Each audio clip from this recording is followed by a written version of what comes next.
ಏನು ಜಂಗಮರೇ, ಏನು ನಿಮ್ಮ ಸಮಸ್ಯೆ? ನಾವು ಜಂಗಮರಲ್ಲ ತಾಯಿ, ನಾನು ಛತ್ರಪತಿ ಶಿವಾಜಿಯವರ ಮಗ ರಾಜರಾಮ. ಏನು, ನೀವು ಛತ್ರಪತಿ ಶಿವಾಜಿಯವರ ಮಕ್ಕಳೇ? ನನ್ನಿಂದೇನಾಗಬೇಕು? ಬನ್ನಿ ಕುಳಿತುಕೊಳ್ಳಿ. ತಾಯಿ, ಆ ದುಷ್ಟ ಔರಂಗಜೇಬನು ನನ್ನ ಸೋದರ ಸಂಭಾಜಿಯನ್ನು ಸೆರೆ ಹಿಡಿದ, ಕ್ರೂರತರದಿಂದ ಕೊಲ್ಲಿಸಿಬಿಟ್ಟ. ಈಗ ನನ್ನನ್ನು ಕೊಲ್ಲಿಸಬೇಕೆಂದು ಹೊಂಚು ಹಾಕಿದ್ದಾನೆ. ನಮ್ಮ ರಾಜ್ಯವನ್ನು ವಶಪಡಿಸಿಕೊಳ್ಳಲು ಸೈನ್ಯವನ್ನು ಕಳುಹಿಸಿದ್ದಾನೆ. ಈಗಾಗಲೇ ಕೆಲವು ಕೋಟೆಗಳು ಅವನ ಕೈವಶವಾಗಿವೆ. ಶತ್ರುಗಳ ಕಣ್ಣು ತಪ್ಪಿಸಿ ನಾನು ಇಲ್ಲಿಗೆ ಬಂದಿದ್ದೇವೆ. ನಮಗೆ ರಕ್ಷಣೆ ಕೊಡಿ. ಬೇರೆ ರಾಜರಾರೂ ನಿಮಗೆ ರಕ್ಷಣೆ ನೀಡಲಿಲ್ಲವೇ? ಇಲ್ಲ ತಾಯಿ, ಆ ದುಷ್ಟ ಔರಂಗಜೇಬನ ಕೋಪಕ್ಕೆ ಹೆದರಿ ರಕ್ಷಣೆ ಕೊಡಲು ನಿರಾಕರಿಸಿದನು. ಆತನ ವೈರತ್ವ ಕಟ್ಟಿಕೊಳ್ಳುವುದು ಯಾರಿಗೂ ಸುಲಭದ ಮಾತಲ್ಲ. ಇರಲಿ, ಶಿವಾಜಿ ಮಹಾರಾಜರ ಮಗನಿಗೆ ರಕ್ಷಣೆ ನೀಡುವುದು ನಮ್ಮ ಕರ್ತವ್ಯವೆಂದು ಭಾವಿಸುತ್ತೇವೆ. ನಿಮಗೆ ಆಶ್ರಯ ನೀಡುವುದು ನಮ್ಮ ಧರ್ಮ. ತಿಮ್ಮಣ್ಣ ನಾಯಕರೇ, ಇವರನ್ನು ನಮ್ಮ ಅತಿಥಿ ಗೃಹಕ್ಕೆ ಕರೆದೊಯ್ಯಿರಿ. ತಕ್ಕ ವ್ಯವಸ್ಥೆ ಮಾಡಿರಿ. ತದನಂತರ ಆಲೋಚನೆ ಮಾಡು.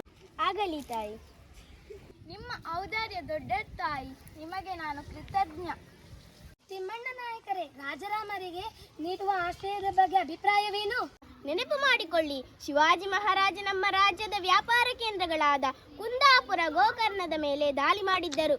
ಅಲ್ಲಿ ನಮಗೆ ಸೇರಬೇಕಾಗಿದ್ದ ತೆರಿಗೆ ಹಣವನ್ನು ಕಿತ್ತುಕೊಂಡು ಹೋಗಿದ್ದರು. ನಾಯಕರೇ, ಸಬ್ನಮಿಸ್ಟರ್ ಕೃಷ್ಣಪ್ಪಯ್ಯನವರೇ, ನಿಮ್ಮ ಅಭಿಪ್ರಾಯ?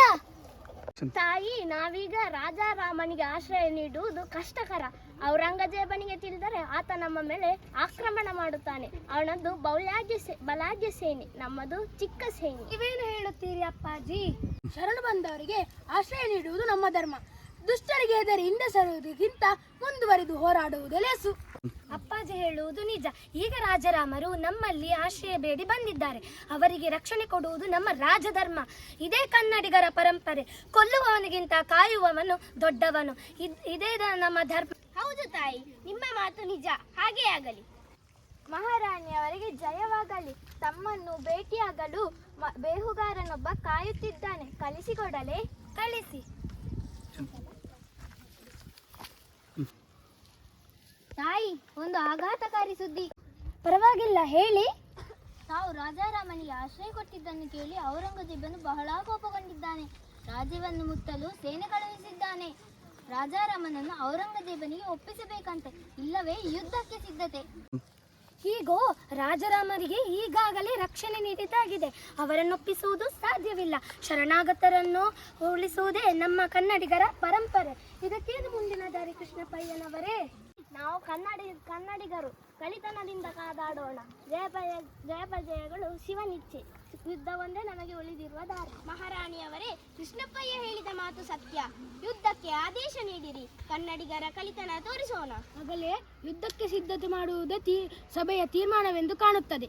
ಸೇನಾ ನಾಯಕರೇ, ಮಂತ್ರಿಗಳೇ, ವೀರರಿಗೆ ಸಿದ್ಧರಾಗಲು ತಿಳಿಸಿ. ಯುದ್ಧಕ್ಕೆ ತಕ್ಕ ಸಿದ್ಧತೆಗಳಾಗಲಿ. ಹರ ಹರ ಮಹಾದೇವ್. ಹರ ಹರ